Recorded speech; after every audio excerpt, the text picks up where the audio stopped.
Everything you know about trucks is wrong. Forget the boring 18-wheelers you see today. We are uncovering the freaks of nature that history tried to forget. Imagine a truck with 2 engines, a tank hauler wider than a house, and a pickup that only has 3 wheels. These aren't sci-fi concepts. These are real mechanical monsters that actually roam the earth. From Germany's Loophole giants to the strangest British inventions, we've ranked the 8 most bizarre vintage trucks ever built. The engineering is insane, and the stories are even crazier. You won't believe the final truck on this list even exists. Buckle up, hit that subscribe button right now, and let's dive into the weirdest machinery in history. Let's start our journey with something that might look vaguely familiar but is weirdly iconic in its own right: the International Metro Van. If you grew up in America in the 1950s, this wasn't just a truck. It was the bringer of joy. It was the milk truck, the bakery wagon, and the original delivery step van that roamed every neighborhood. Introduced in 1938, the Metro van was a radical departure from the blocky truck norms of the time.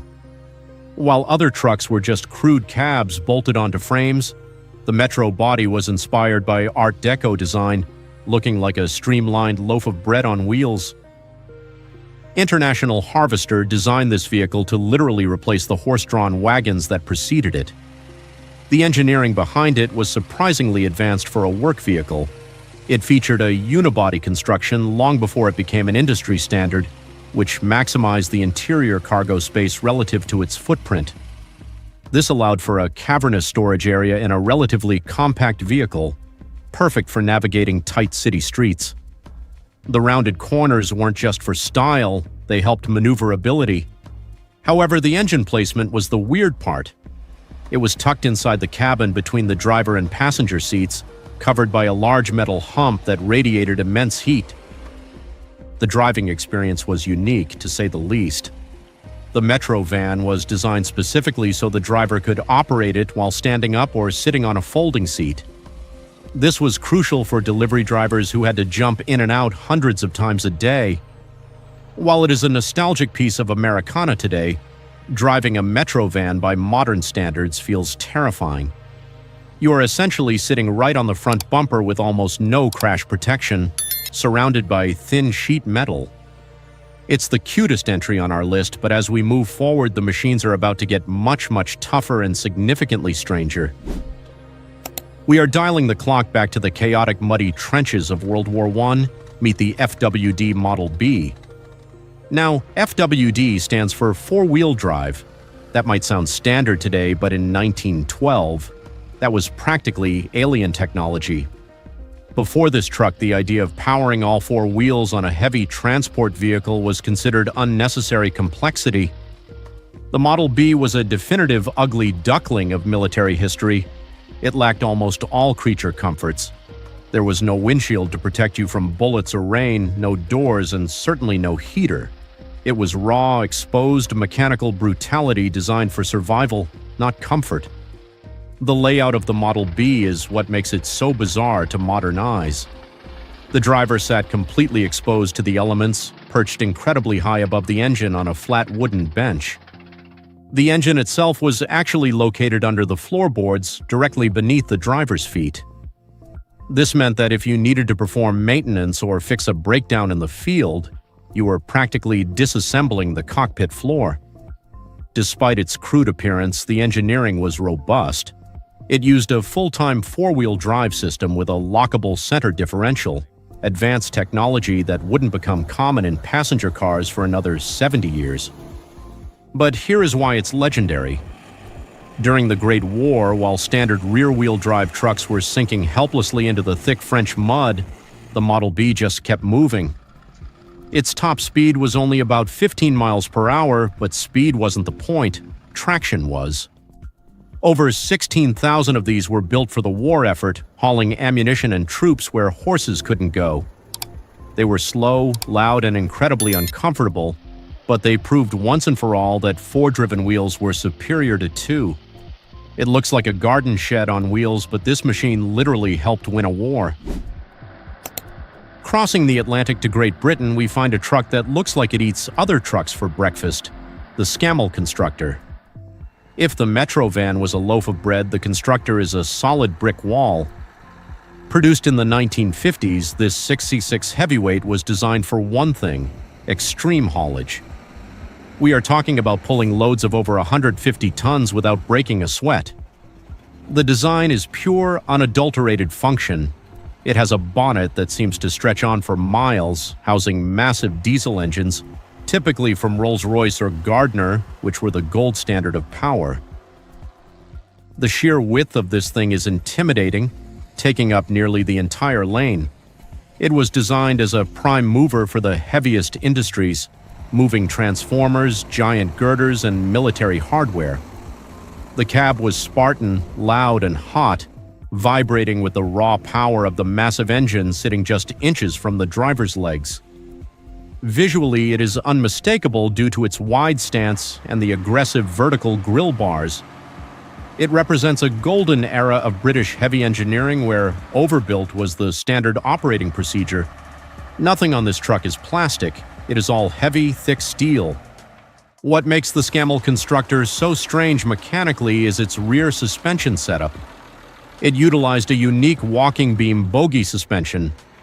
This allowed the rear wheels to articulate wildly over rough terrain, keeping the tires on the ground even when the truck was twisting over ditches or uneven construction sites. Watching a constructor move is like watching a dinosaur. It's slow, deliberate, and unstoppable. It doesn't have the speed of modern trucks, topping out at maybe 30 mph if you were brave, but the torque. The torque could probably move a mountain. It's a mechanical beast that demands respect. Now let's get weird. We are heading to Czechoslovakia to look at the Tatra 805.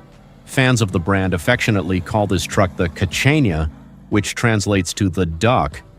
Why? Because of the comical way it waddles over terrain. But don't let the cute nickname fool you. This is one of the most capable off-road trucks ever built, utilizing engineering concepts that confuse even modern mechanics.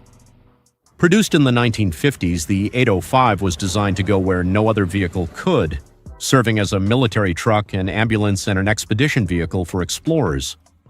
The Tatra 805 uses a unique backbone chassis design, a trademark of the Tatra brand. Instead of a traditional ladder frame, the entire structure of the truck is a central tube that houses the drive shaft. This allows for independent swing axles. Here is the visual kicker. When you look at an 805 from the back when it is unladen, the wheels look like they are broken. They bow inwards with extreme positive camber. This isn't a defect, it's a feature. As the truck gets loaded down, the wheels flatten out, providing incredible traction and ground clearance that allows it to crawl over rocks and logs that would leave a Jeep high-centered. Powering this duck is another oddity, an air-cooled V8 engine. Yes, air-cooled. Just like a massive version of a Beetle engine displacing 2.5 liters. It produced a distinctive loud roaring sound that you could hear coming from miles away. The cabin is high and incredibly forward set, giving it a pug-nosed appearance. It looks top-heavy, it sounds like a thunderstorm, and its wheels bend in ways wheels shouldn't bend. But in the mud of Eastern Europe, the duck was king. It could hit speeds of about 45 to 50 mph on the road, but its true home was deep in the mud where its weird axles could shine. In post-war Germany, one truck reigned supreme on the Autobahn, the Krupp Titan. The name is not an exaggeration. Everything about this truck was colossal. In the early 1950s, the Allies had placed restrictions on the horsepower of German trucks to prevent them from building military-grade hardware, limiting new engines to 150 horsepower. But Krupp, being a giant of industry, found a bizarre and brilliant loophole to build the most powerful truck on the road. They wanted to dominate heavy transport, and they weren't going to let regulations stop them. Here is the engineering twist that makes the Titan legendary. It technically didn't have one large six-cylinder engine. Instead, Krupp engineers took two separate three-cylinder, two-stroke diesel engines and bolted them together. They were connected by a gear drive to a common output shaft.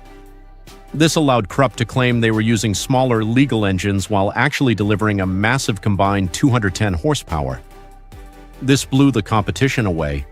The sound of this engine is legendary, a unique singing two-stroke diesel roar that is unlike anything else on the road, often described as a mechanical symphony. Visually, the Titan is a masterpiece of industrial design. The hood is excessively long to accommodate that complex twin-engine setup, emphasizing its power. The cabin is spacious, almost luxurious for the time, earning it the nickname the highway cruiser. It was capable of sustaining speeds of around 50 mph while hauling heavy trailers, which was fast for the 1950s. Today, seeing a Krupp Titan is a rare event, but the complexity of that twin-engine setup remains one of the strangest engineering workarounds in automotive history. It was a machine built to defy the rules and look good doing it. We are entering the monster tier now. Meet the Rotunoff Super Atlantic. If the Krupp Titan was a king, the Rotunoff is a god. Built in limited numbers in the late 1950s by a visionary named George Rotunoff, this vehicle was designed for one specific Herculean task: towing the British Army's Centurion tanks. The scale of this machine is difficult to comprehend until you see a person standing next to it.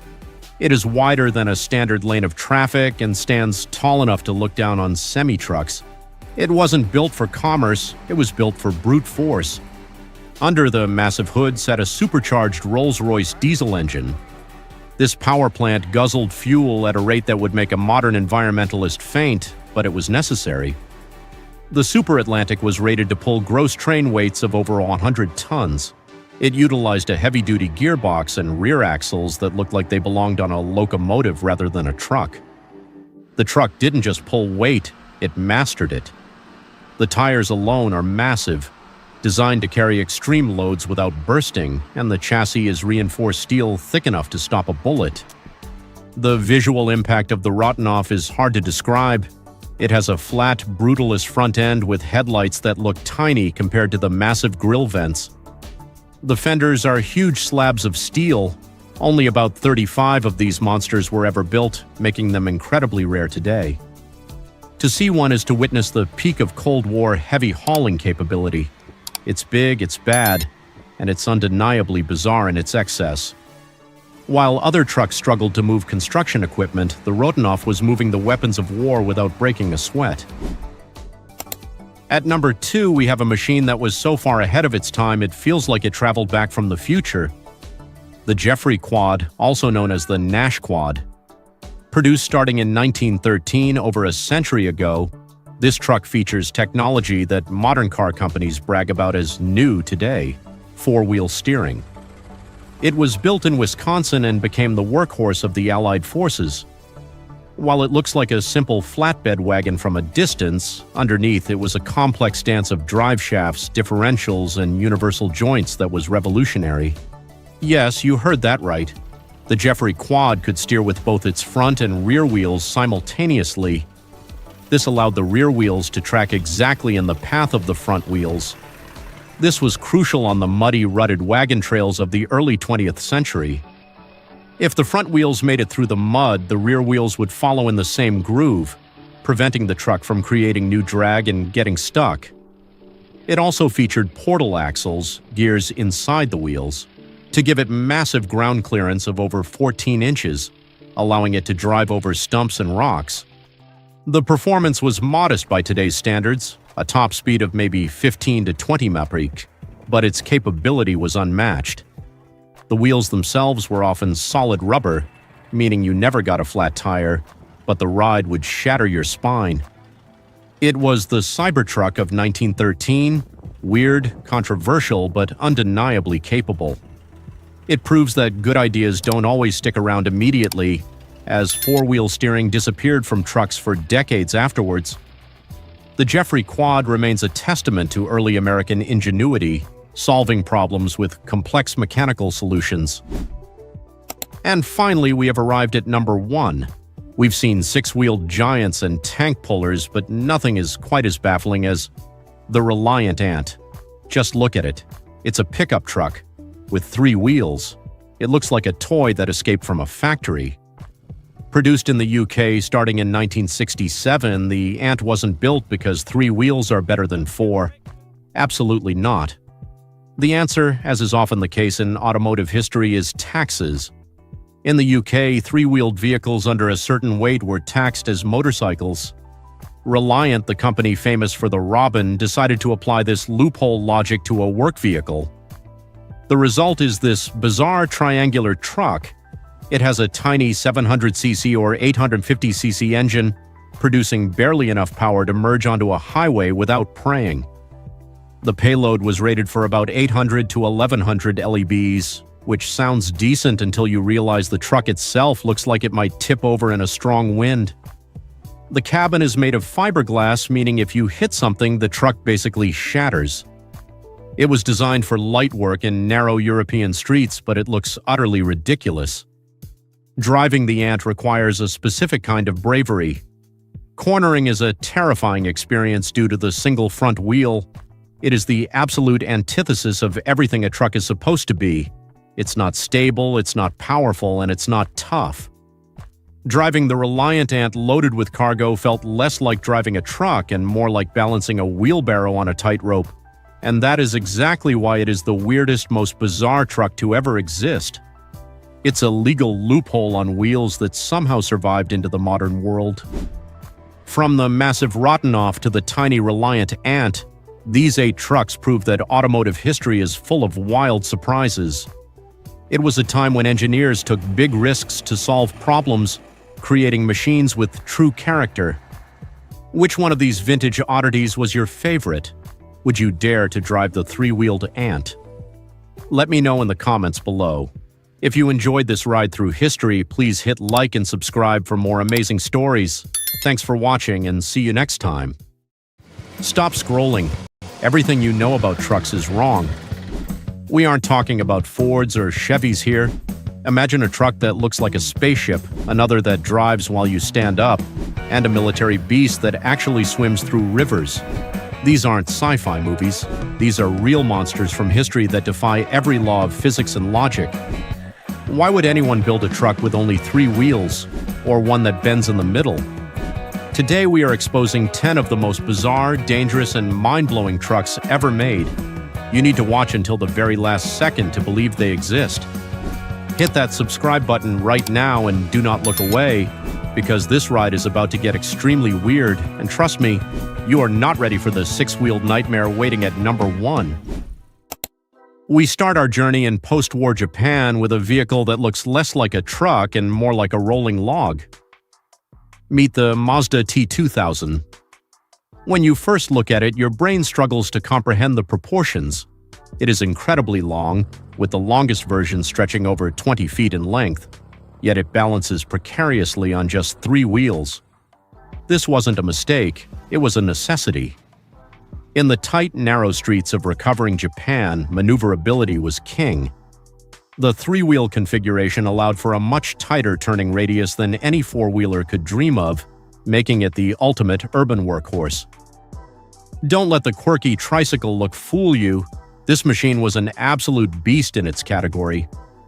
Under the cabin, or rather inside the cabin with you, sat a robust 121 cubic inch, 2.0 liter, water-cooled 4-cylinder engine. This was a significant jump in power compared to its smaller predecessors.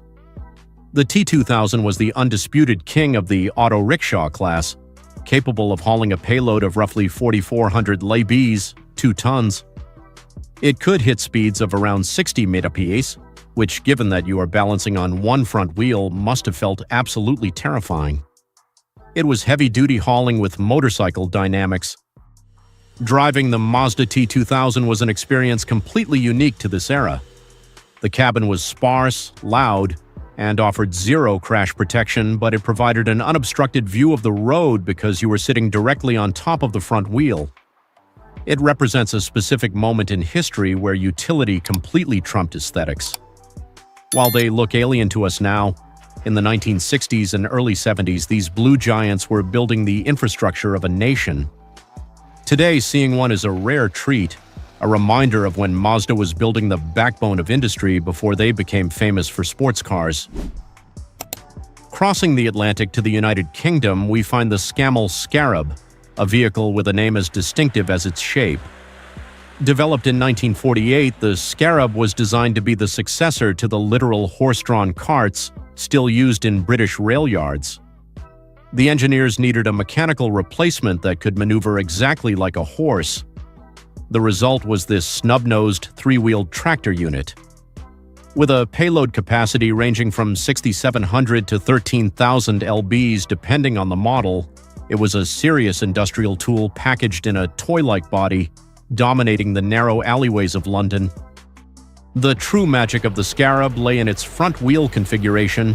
It could rotate a full 360 degrees, allowing the truck to spin within its own length. Imagine the utility of that in a crowded city center. You could practically parallel park it sideways. The cabin was mounted directly over the engine, usually a side-valve gas engine or a Perkins diesel, which meant the driver was intimately acquainted with the heat and noise. It wasn't built for driver comfort.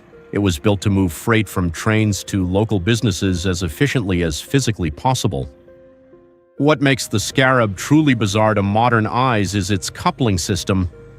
It used an innovative automatic coupling gear that allowed the driver to hook up a trailer without ever leaving the cab, a feature that was revolutionary for driver efficiency at the time. Despite its somewhat comical appearance, the Scarab was incredibly durable. Thousands were produced, and they remained in active service well into the 1960s. Watching a Scarab in motion is like watching a dance. It scurries around with an agility that defies its industrial purpose, a brilliantly British solution to a logistical problem. Now we leave the realm of utility and enter the mind of a mad genius. Luigi Colani was not a truck manufacturer. He was a visionary industrial designer who believed that nature held the perfect shapes. He detested the boxy, brick-like shape of modern semi-trucks, arguing that they were aerodynamic disasters that wasted fuel. So, starting in the late 70s, he created a series of concept trucks, most notably the Colani 2001, based on heavy-duty Mercedes-Benz chassis. These weren't just drawings, they were fully functional prototypes that looked like they drove straight off the set of a sci-fi blockbuster. The design is absolutely stunning and shocking. The driver's cabin looks like the cockpit of a fighter jet or the eye of a giant insect. It is circular, featuring a massive round windshield with a rotating three-blade wiper that looks like a propeller. The entire front end is sculpted to slice through the air, claiming to reduce fuel consumption by up to 30% at highway speeds. The driver sat high up in a central position, surrounded by glass, piloting the vehicle more than driving it. It was organic design, bio-design, applied to heavy industry in a way no one had ever dared before. However, despite their futuristic looks and proven aerodynamic efficiency, the industry never adopted them. Why? Because they were impractical for everything else. The bizarre, elongated nose reduced the legal length available for cargo, made engine access a nightmare for mechanics, and was incredibly expensive to manufacture. Trucking companies wanted standardized boxes for maximum profit, not spaceships. Yet, the Colani trucks remain some of the most fascinating vehicles ever seen on a highway. They stand as a testament to what trucking could look like if we prioritized wind resistance over boxy efficiency. Germany in the late 1940s was rebuilding from rubble, and they needed simple, reliable transport. Enter the Tempo Matador. At first glance, the Matador looks somewhat like a Volkswagen bus that is melted in the sun. It has a low, droopy face with headlights that seem to be staring sadly at the ground. But the weirdest part of the Matador isn't its looks, it's the engine. This was one of the very few trucks to use the Volkswagen Beetle's 1100cc, approx 67 cubic inch engine, but it placed it in the front, driving the front wheels. This front-wheel drive, FWD layout was actually a stroke of genius for a utility vehicle.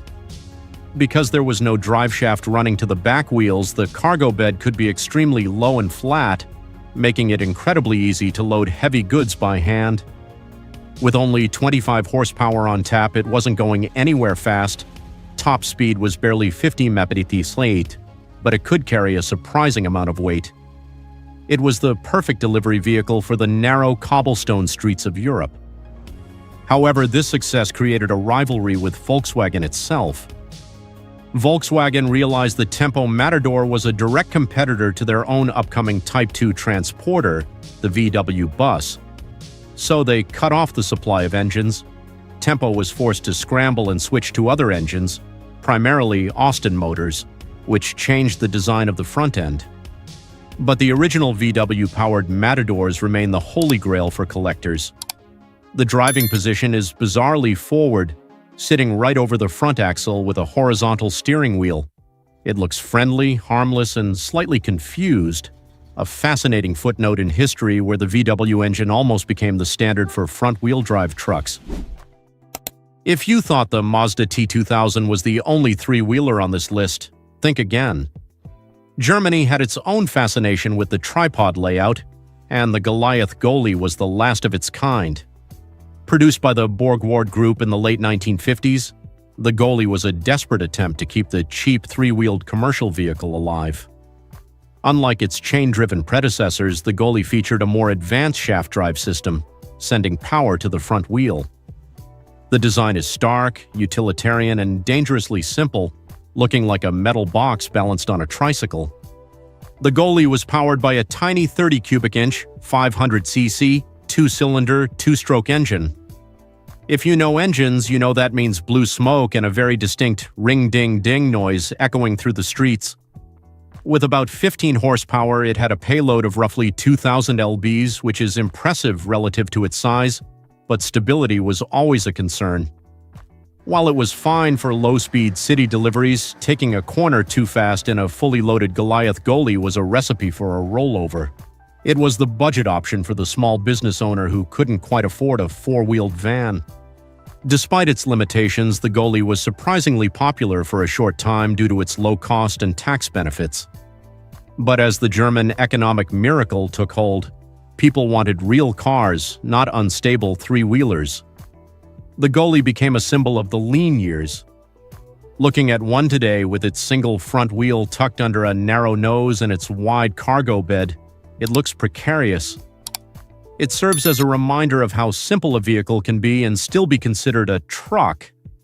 It is minimalism taken to the extreme, a shaft-driven relic of a desperate time. Let's head back to Japan to meet a truck that is as adorable as it is functional, the Daihatsu Midget. Specifically, the early DK models launched in 1957.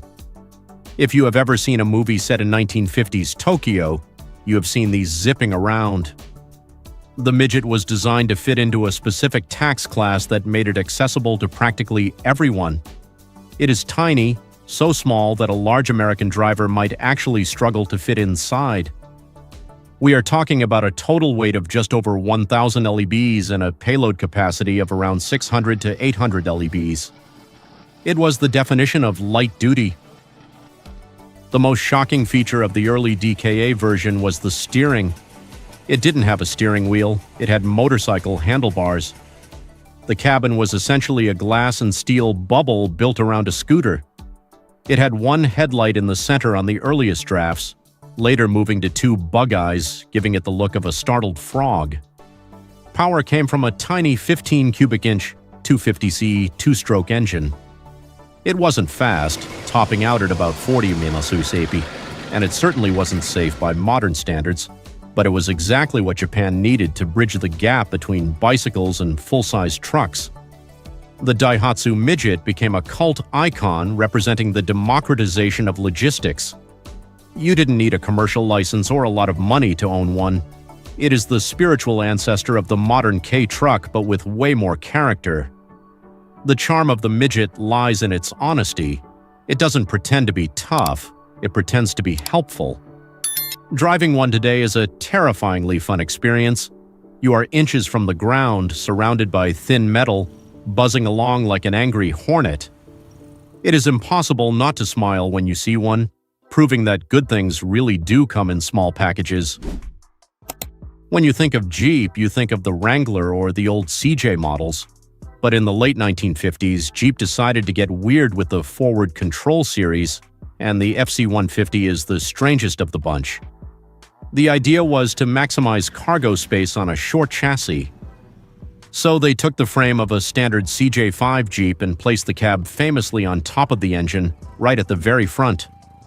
The result is a truck with a wheelbase of just 81 inches, that is shorter than a modern Honda Civic, yet it carried a full-sized pickup bed. The proportions of the FC-150 are mind-boggling. It looks like a pug dog, flat-faced, top-heavy, and ready to fight. This design gave it incredible off-road maneuverability because there was virtually no front overhang. You could approach a vertical rock wall and your tires would hit it before the bumper did.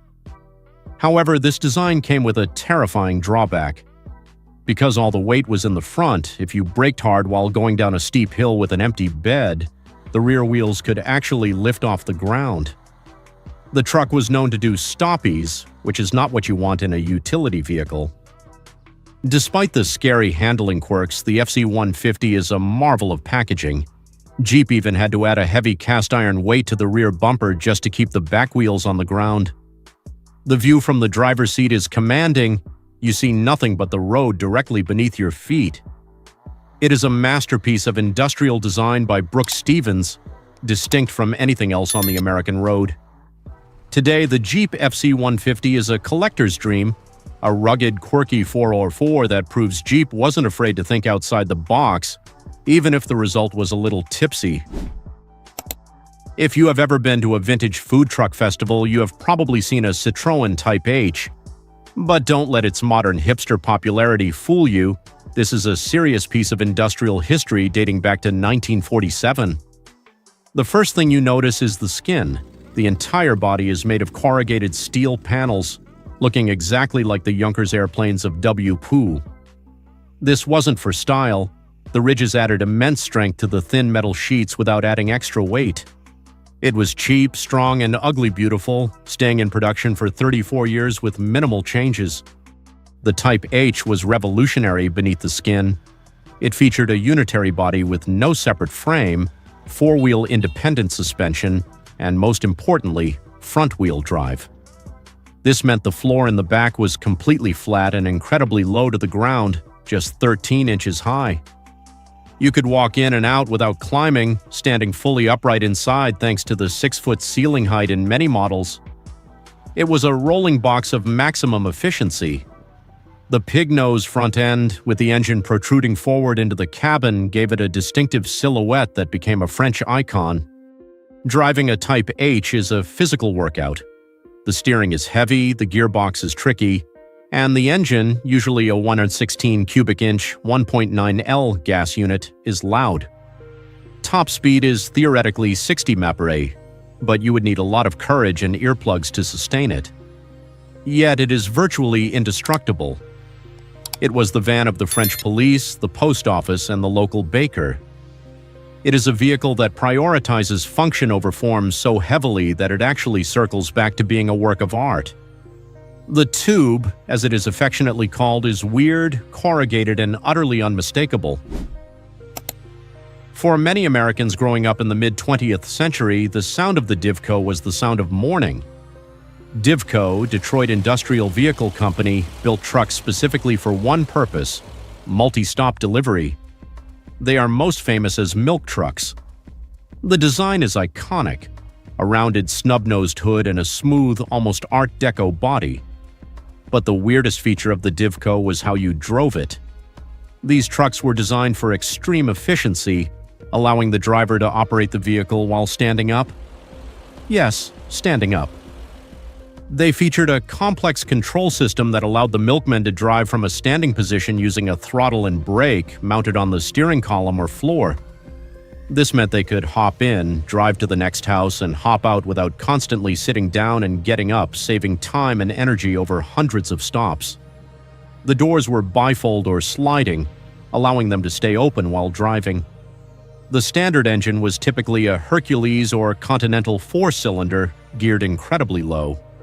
Top speed was irrelevant. These trucks lived their lives at 15 to 20 mph. The Divco represents a hyper-specialized era of automotive design. It didn't care about highway travel. It cared about stop-and-go efficiency. They were ubiquitous in American suburbs for decades, delivering milk, bread, and laundry. Today, their unique shape makes them popular as hot rods and promotional vehicles, but seeing one restored to its original specification highlights just how specialized it was. It's a truck that asks the question, why sit down when you have work to do? It is a fascinating slice of Americana that has largely disappeared along with the milkman himself. We end our list with perhaps the most capable and most hated vehicle in U.S. military history, the M561, better known as the Gamma Goat. Developed for the Vietnam War, the military needed a truck that could go anywhere, and they meant anywhere.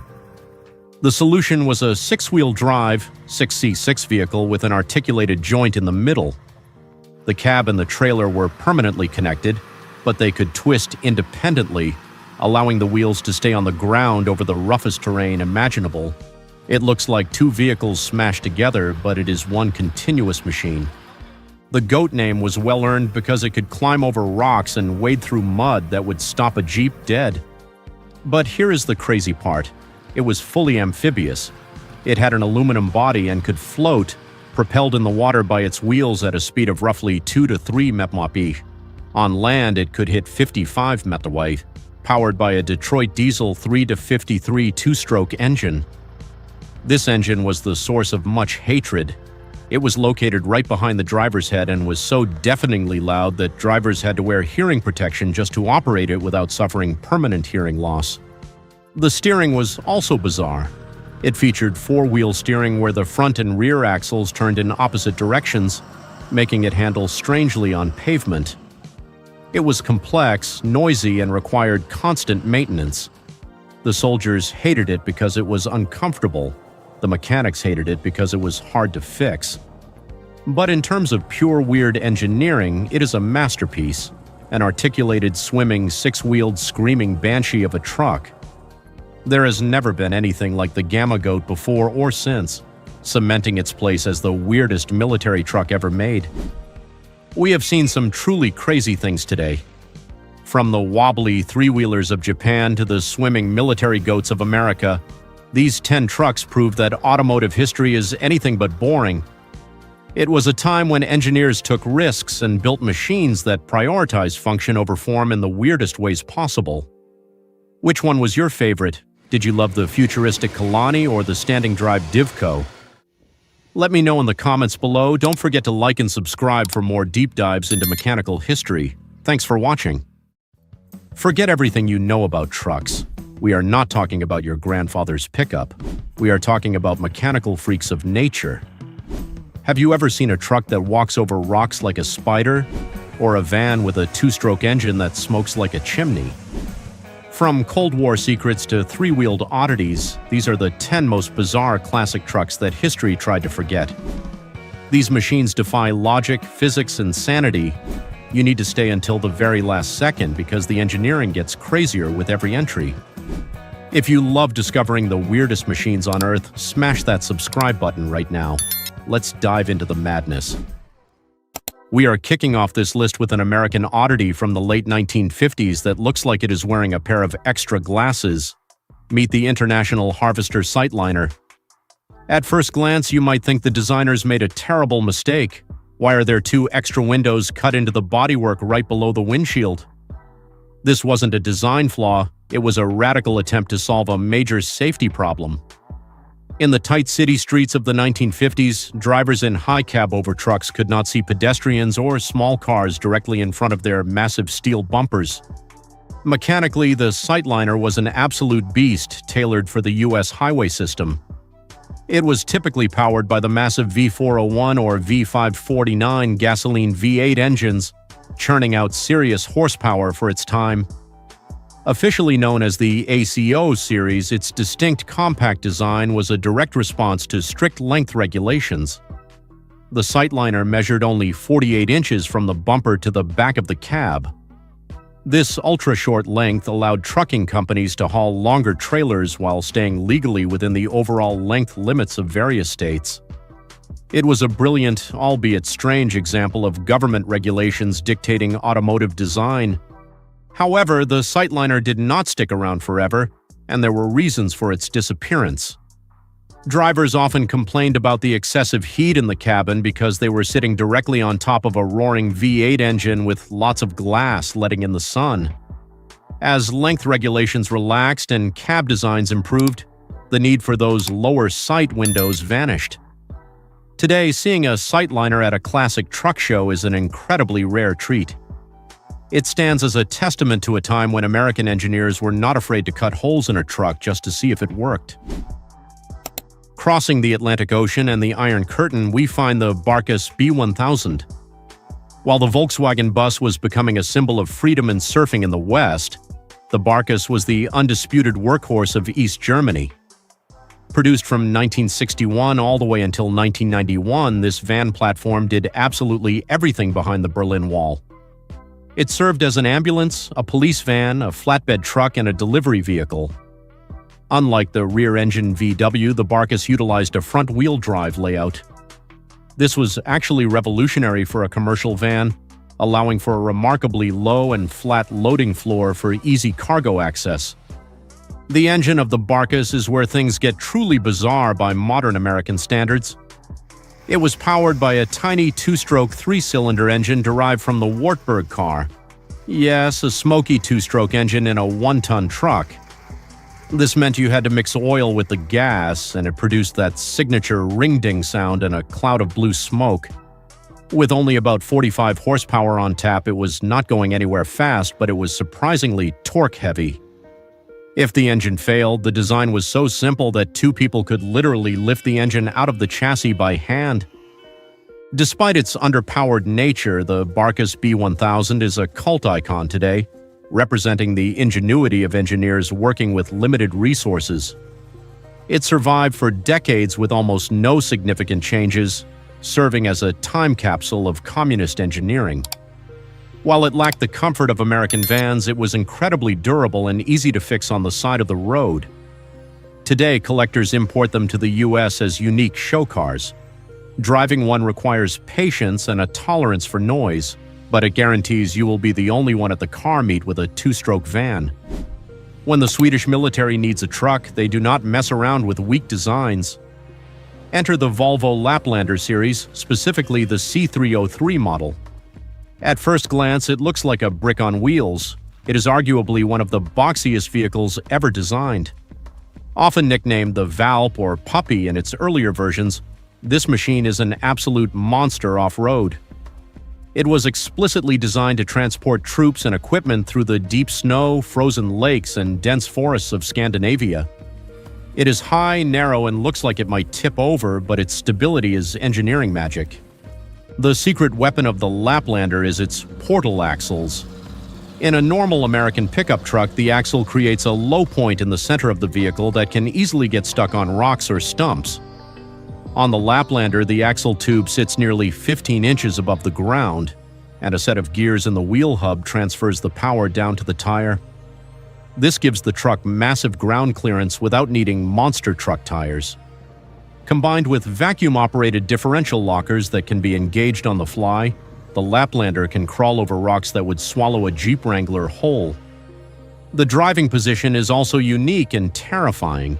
You sit forward of the front axle, meaning you are essentially the bumper. When descending a steep hill, you feel like you are diving face-first into the ground.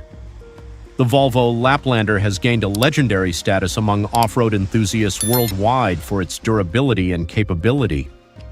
While they are rare in the United States, they are highly sought after by extreme off-roaders who want a vehicle that is practically unstoppable right out of the factory. It proves that a box on wheels can be the ultimate adventure machine. During World War II, the British Army desperately needed a new general service truck, and Bedford answered the call with the QL. Known affectionately to soldiers as Queen Lizzie, this was Bedford's first ever commercial vehicle designed with four-wheel drive. Over 52,000 were built between 1941 and 1945 to support the Allied war effort. The most striking feature of the QL is its height. The cab sits incredibly high up, perched directly on top of the engine. Climbing into the driver's seat is more like ascending a ladder into a treehouse than getting into a standard military truck. This forward control design maximized cargo space on a relatively short wheelbase. allowing it to carry a 3-ton payload, but it made for a unique driving experience. Because you sat so high and the truck was relatively narrow, the sensation of body roll in corners was absolutely terrifying. Drivers reported that it felt like the truck was going to tip over at any moment, although it rarely did thanks to a heavy chassis. The gearbox was also notorious. Shifting gears required a specific rhythm and a lot of muscle, earning the respect and frustration of thousands of Allied soldiers.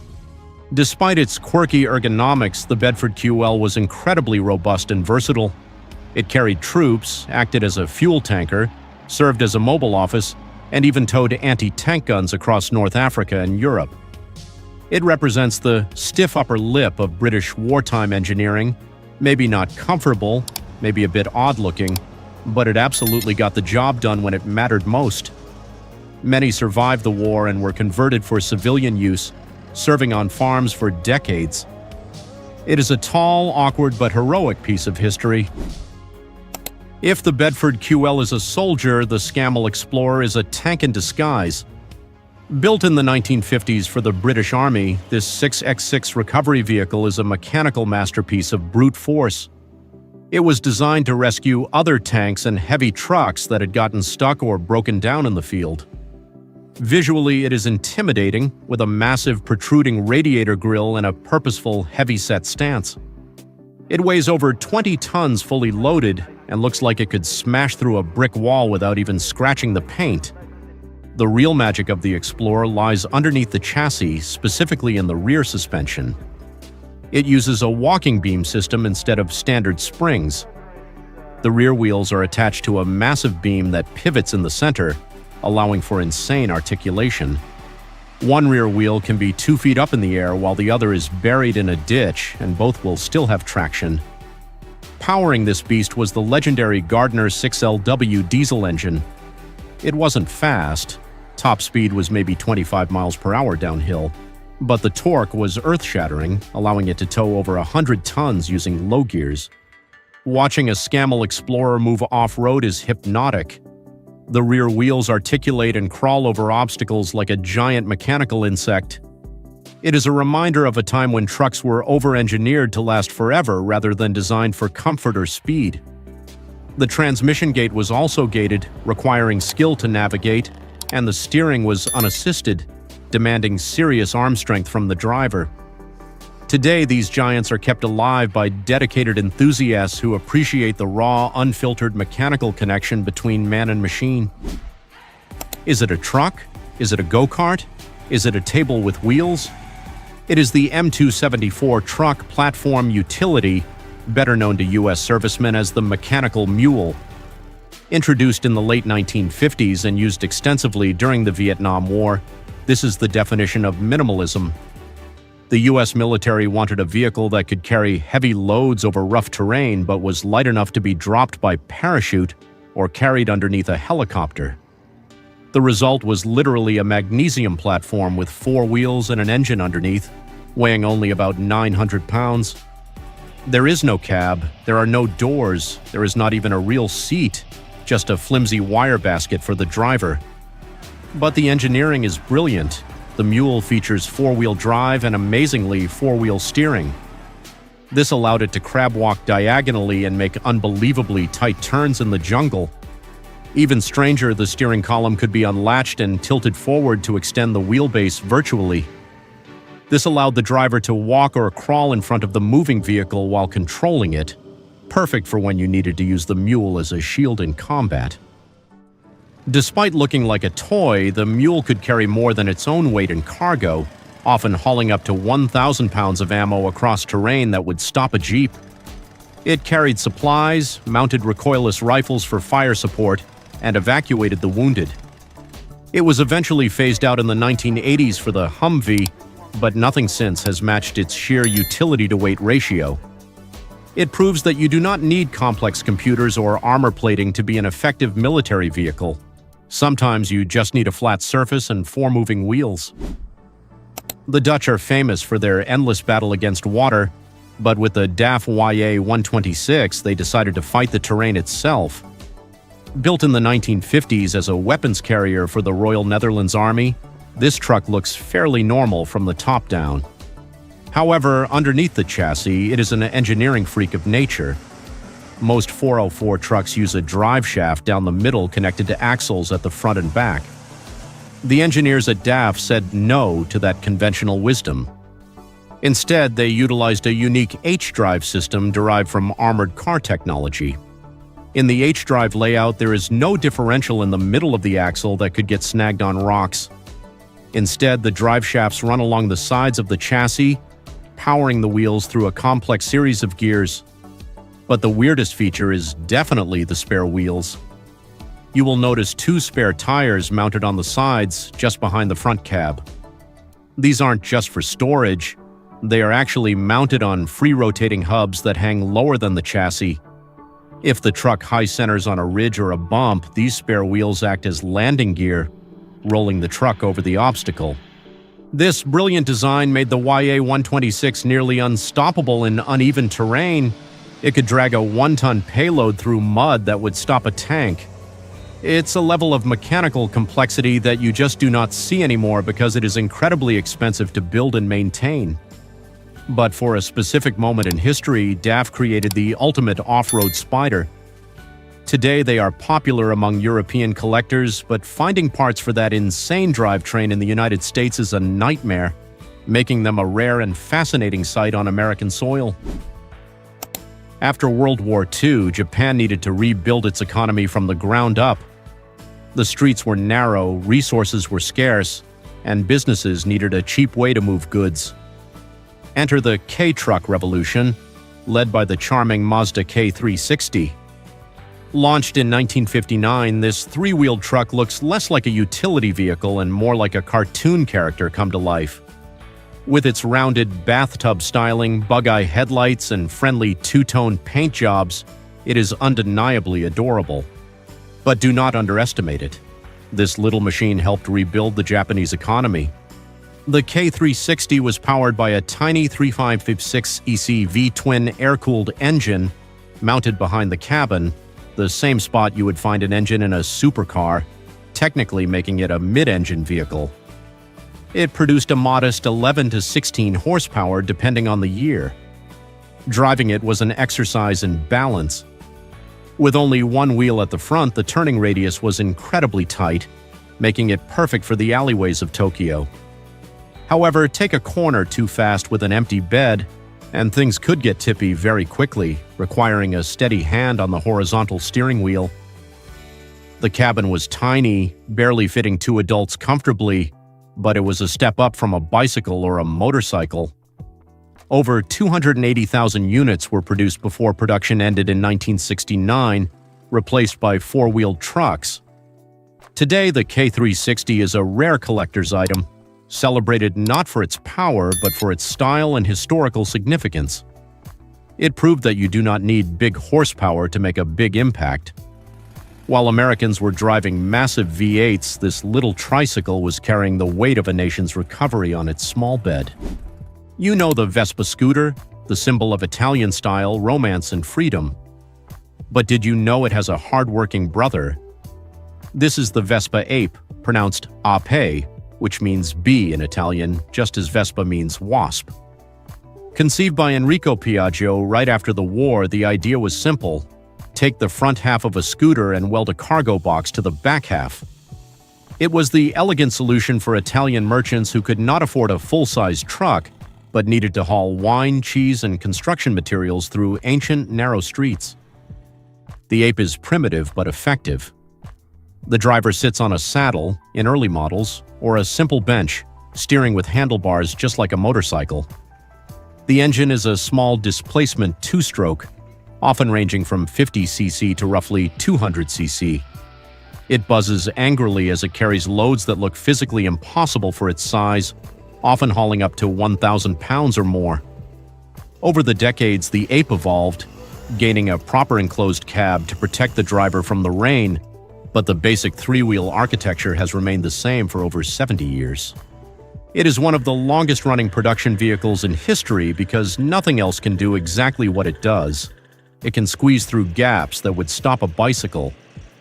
In Italy, seeing an old man navigating a vertical cobblestone hill in a rusted ape loaded with firewood is a common sight. Recently, they have become trendy in the US as mobile coffee bars or Prosecco vans at weddings. It is the ultimate fusion of motorcycle freedom and truck utility, proving that 3 wheels are sometimes better than 4. We end our list with one more survivor from East Germany, the multi-car M22. While the Barcus was the delivery van, the multi-car was the heavy-duty industrial worker, shrunk down to miniature size. Produced in the 1960s and 70s, the M22 looks like someone put a full-size dump truck into a shrinking machine. It has a tiny single-person enclosed cab sitting right next to a noisy engine. It was ubiquitous in Eastern Bloc factories, airports, and construction sites, handling the dirty work that required a compact footprint.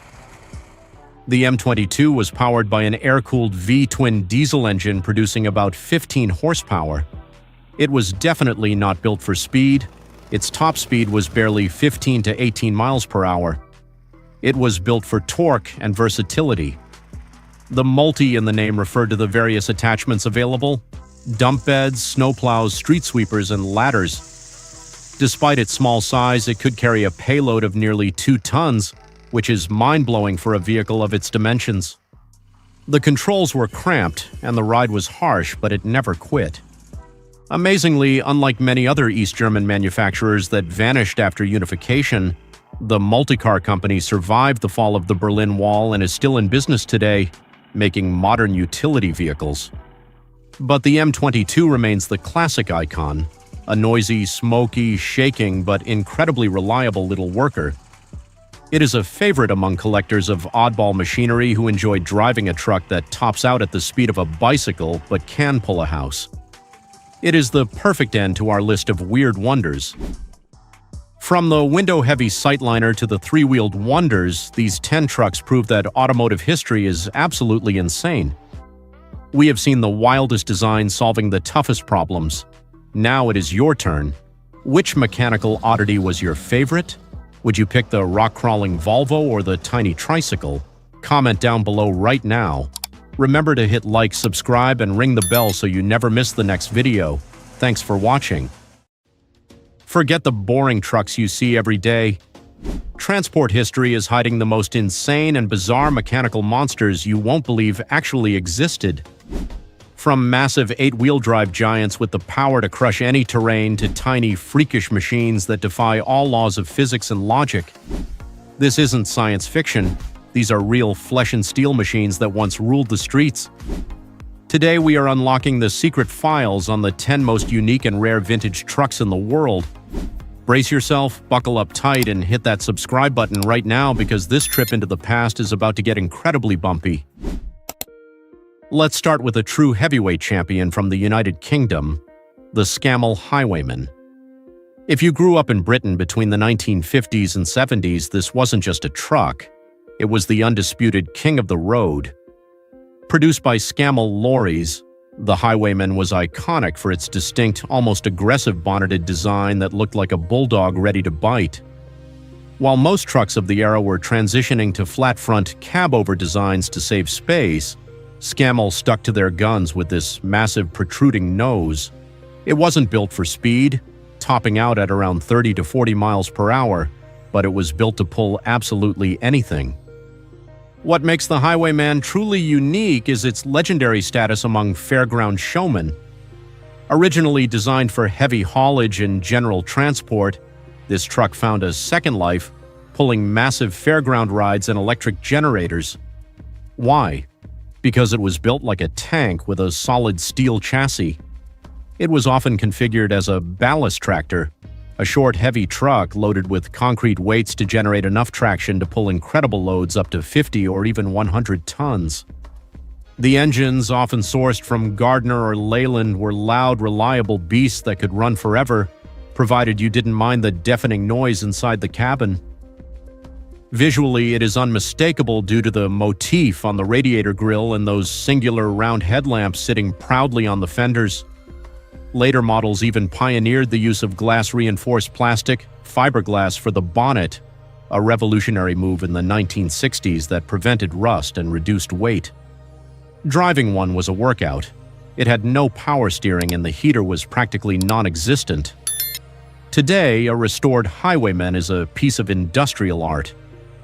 But while the Scamel was busy hauling massive carnival rides across Britain, over in Italy, engineers were building a truck so small you could almost park it in the Scamel's glove box. If the Scamel is a Great Dane, the Piaggio Ape Pentaro is a Chihuahua trying to pull a sled. You have probably heard of the Piaggio Ape, the famous three-wheeled Italian delivery scooter, but the Pentaro is something much weirder. The name comes from the Greek word for five, because this is a five-wheeled tractor-trailer. Yes, Piaggio actually built a miniature semi-truck based on a scooter engine. It was introduced in the early 1960s as a solution for navigating the incredibly narrow, winding streets of ancient Italian cities, where a full-size truck would simply get stuck between buildings. The engineering is hilarious but brilliant. The driver sits on a saddle, steering with motorcycle handlebars, but behind him is a professional fifth-wheel coupling, just like on a giant 18-wheeler.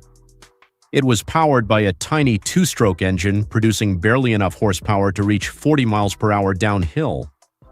Despite its size, it was rated to carry loads of up to 2,500 lbs, 700 kg, making it a serious tool for transporting vegetables, wine, or building materials. Because it was an articulated vehicle, it could turn in extremely tight circles, making it the ultimate urban delivery weapon for tight corners. However, driving the Pentaro was terrifying. The stability was questionable, and with a heavy load, braking required foresight and prayer because the trailer brakes were mechanical. Today, the Pentaro is one of the rarest versions of the Ape family. Collectors go crazy for them because they represent a time when Italy was rebuilding itself, and no idea was too crazy if it helped get the job done. It looks like a toy brought to life, but it worked hard for a living. From the tiny streets of Italy, we now jump to the rugged terrain of Czechoslovakia to meet a truck that laughs in the face of mud, snow, and gravity. When it comes to off-road trucking, there is one name that stands above the rest, Tatra, and the Tatra 138 is the machine that cemented that reputation. Produced in Czechoslovakia from 1959 to 1971, this truck is an engineering marvel that defies convention. Unlike almost every other truck on the planet that uses a ladder frame chassis, the Tatra 138 is built around a unique central backbone tube. Imagine a giant steel pipe running down the center of the truck, protecting all the drive shafts inside. This makes the truck incredibly rigid and virtually twist-proof, allowing it to carry payloads of over 12 tons across broken terrain. But the real magic lies in its swing axles. Each wheel moves independently, allowing the Tatra 138 to crawl over boulders, ditches, and deep mud that would snap a normal truck in half. Powering this beast was the T928 engine, an air-cooled V8 diesel producing around 180 horsepower. Why air-cooled? Because water freezes in the Siberian winter and boils in the desert summer. Air does neither. Tatra engines were designed to work anywhere, from the freezing taiga to the scorching tropics, without a radiator to worry about. Top speed was around 45 mph, but off-road it was unstoppable. The design of the 138 is also beautiful in a functional way. The rounded hood, often called the Tatra Smile, wasn't just for style, it provided excellent visibility for the driver and better aerodynamics. These trucks were exported to over 40 countries and became legends in construction and mining. Drivers often claimed that the only thing that could stop a Tatra 138 was running out of fuel. It is a rugged, unstoppable force of nature that proves complex engineering can be incredibly durable. The Tatra 138 was built to conquer continents, but our next vehicle was built for an island nation with very specific rules about size. Welcome to the strange world of Japanese K trucks. In post-war Japan, the government created a tax class for tiny vehicles to get the population mobile. Enter the Aichi machine industry and their masterpiece, the Koni 360 Wide. Don't let the name Wide fool you. There is nothing wide about this truck by American standards. It is so narrow that two large adults sitting inside would be practically hugging. Introduced in the 1960s, the Koni 360 wide is a masterclass in space efficiency, featuring a cab-over design that pushed the wheels to the absolute corners to maximize the cargo bed length. Underneath the seats lies a tiny air-cooled two-cylinder boxer engine displacing just 354cc, that is smaller than most modern motorcycles. It produced roughly 18 horsepower, which was just enough to propel the lightweight truck and a payload of about 770 lbs, 350 kg, to a top speed of maybe 50 mph on a good day. Yet this little workhorse was the backbone of Japanese small businesses. It delivered tofu, rice, and electronics through the bustling streets of Tokyo and Osaka, fitting into alleys that no other vehicle could enter. What makes the Koni stand out today is its rarity and its face. The front fascia has a distinct, almost robotic look with low-mounted headlights and a simple metal grille. Unlike its competitors like the Subaru Sambar, the Koni is largely forgotten, which makes finding one today a huge event for collectors. Driving one is a visceral experience. With zero crumple zones, you are sitting right on top of the front wheels, feeling every bump in the road. It's cute, it's terrifying, and it's deeply charming. The Koni used a tiny air-cooled engine to save space, but our next German contender used air cooling for a completely different reason: reliability. If Germany had Mercedes and America had Ford, Spain had Pegaso, and the Pegaso Comet was the truck that put the entire nation on wheels during the economic boom of the 1960s and 70s. Manufactured by NASA, this truck bore the famous flying horse logo, a symbol of power and speed. The Comet wasn't just a vehicle, it was the pride of the Spanish automotive industry. With its boxy cab-over design and the distinctive cross-shaped grille, it dominated the highways from Madrid to Barcelona, becoming the undisputed king of long-haul transport on the Iberian Peninsula. Beneath the cab lay a 6.5-liter inline-six diesel engine pumping out 125 horsepower. That might sound modest today, but back then it was a powerhouse, allowing the truck to reach a top speed of around 60 mph, 95 km/h, while fully loaded. Pegaso was famous for the distinctive roar of its exhaust and its incredible durability. Drivers often tell stories of loading the truck with over 18,000 lbs, 8 tons of cargo, frequently exceeding legal limits, yet the Comet would still climb the steep mountain passes of the Pyrenees without breaking a sweat. Today, the Pegaso Comet is remembered as the truck that built modern Spain. It hauled bricks to build hotels, oranges for export, and the hopes of a growing economy. Although the Pegaso brand was eventually acquired by Iveso, the legacy of the flying horse lives on in the hearts of vintage truck enthusiasts. Seeing a restored Comet rolling down the road is like watching an old gladiator who still has his strength. From the Spanish giant, we return to Italy for another three-wheeled oddity that tried to challenge the dominance of the Piaggio ape. When you think of Italian scooters, you think of two names: Vespa, made by Piaggio, and Lambretta, made by Innocenti. This rivalry didn't stop at scooters, it extended into the world of utility trucks. While Piaggio had the Ape, Innocenti answered with the Lambro series, and the Lambro 550 is arguably the peak of that lineage.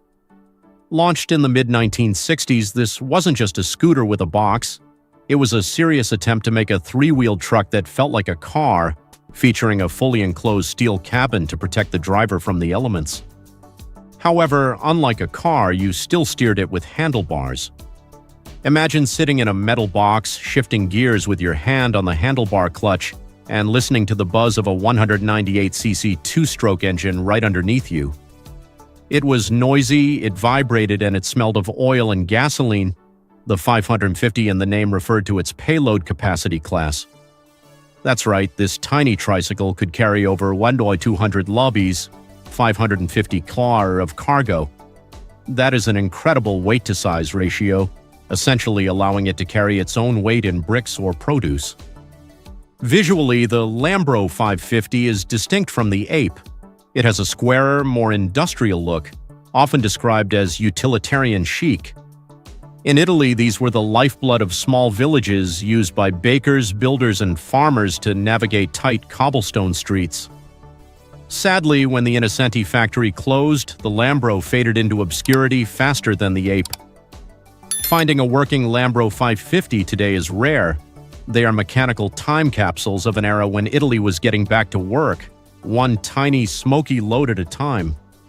The Lambro was a lightweight sprinter, but our next truck is a heavyweight marathon runner that carried the economy of the entire Eastern Bloc. If you lived in Eastern Europe during the Cold War, you saw this truck every single day. The Liaz 706 series is not just a vehicle, it is a symbol of socialist transport.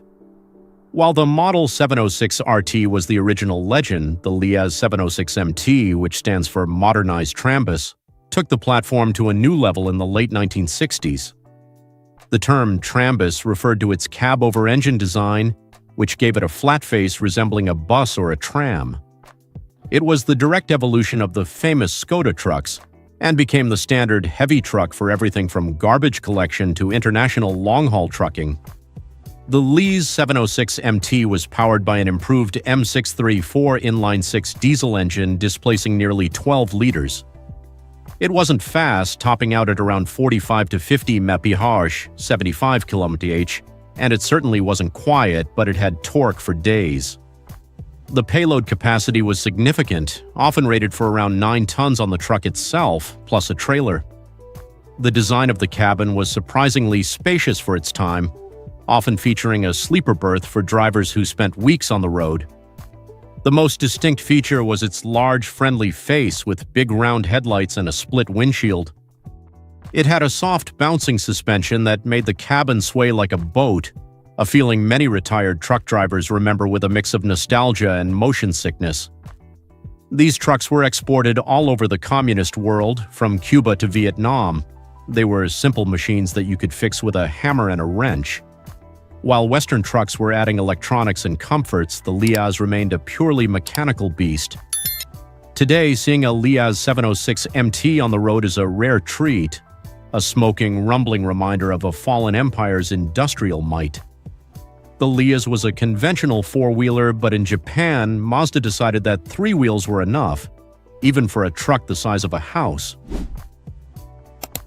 When we say 3-wheel truck, you think of the tiny Piaggio or Lambretta we just discussed. But Mazda had a different idea. They thought, why don't we make a 3-wheeler that is massive? The result was the Mazda T2000, the crowning glory of Japan's obsession with 3-wheeled cargo haulers. This is not a K-truck. It is a legitimate heavy-duty vehicle that is over 20 feet, 6 meters long.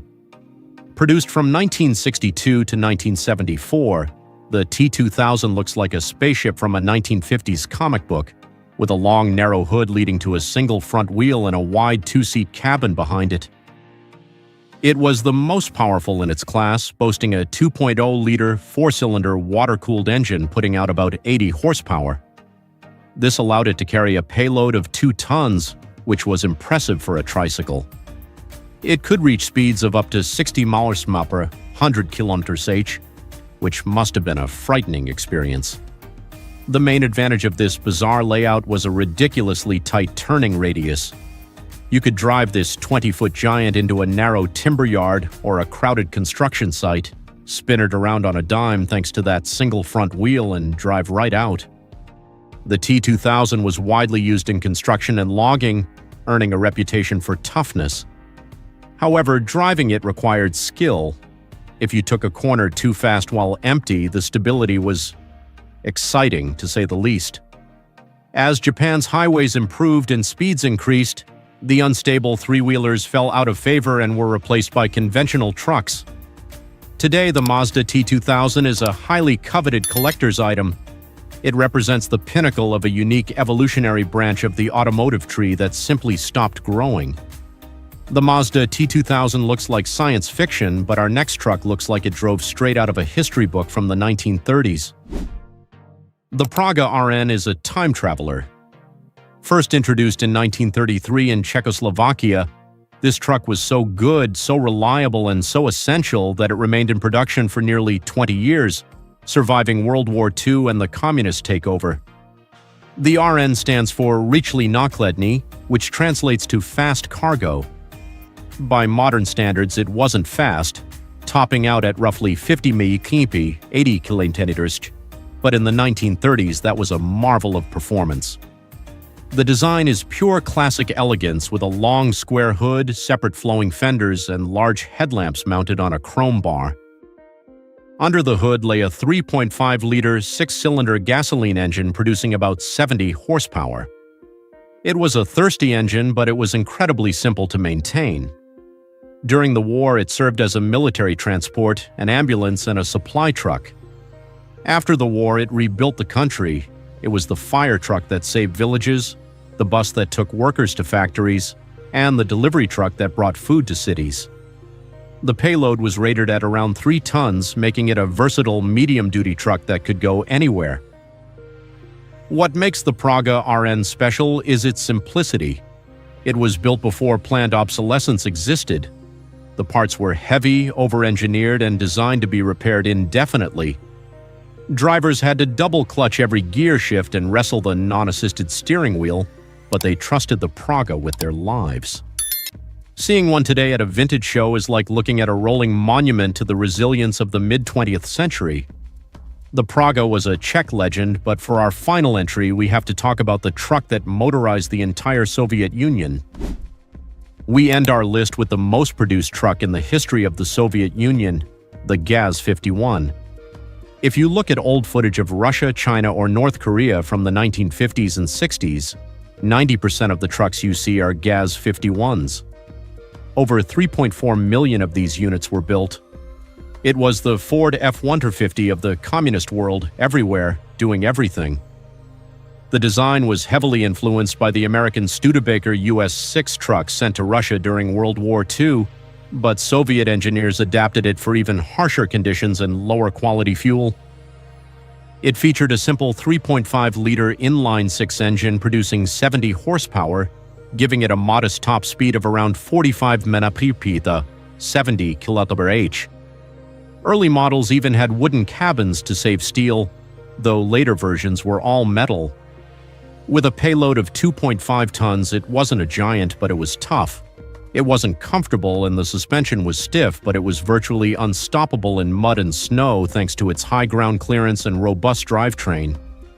It taught millions of people how to drive and how to fix an engine with basic tools. The Gaz-51 is fascinating because it is the ancestor of modern trucking in half the world. It was exported to Poland as the Lublin 51, to North Korea as the Sungri 58, and to China as the Uajian NJ130. It is a vehicle that lacks the glamour of the Scamel or the quirkiness of the Mazda, but its sheer impact on human history is undeniable. It is the humble hero of the working class that literally built nations. Our journey discovering history's 10 most bizarre and unique vintage trucks ends here. From the unbelievable power of the Tatra to the adorable tininess of the Pentaro, engineers of the past were truly unafraid of the craziest challenges. Which machine impressed you the most? Leave a comment below. If you found this video interesting, don't forget to hit like and subscribe to join us in exploring more mechanical legends. Thank you for riding along and see you in the next video.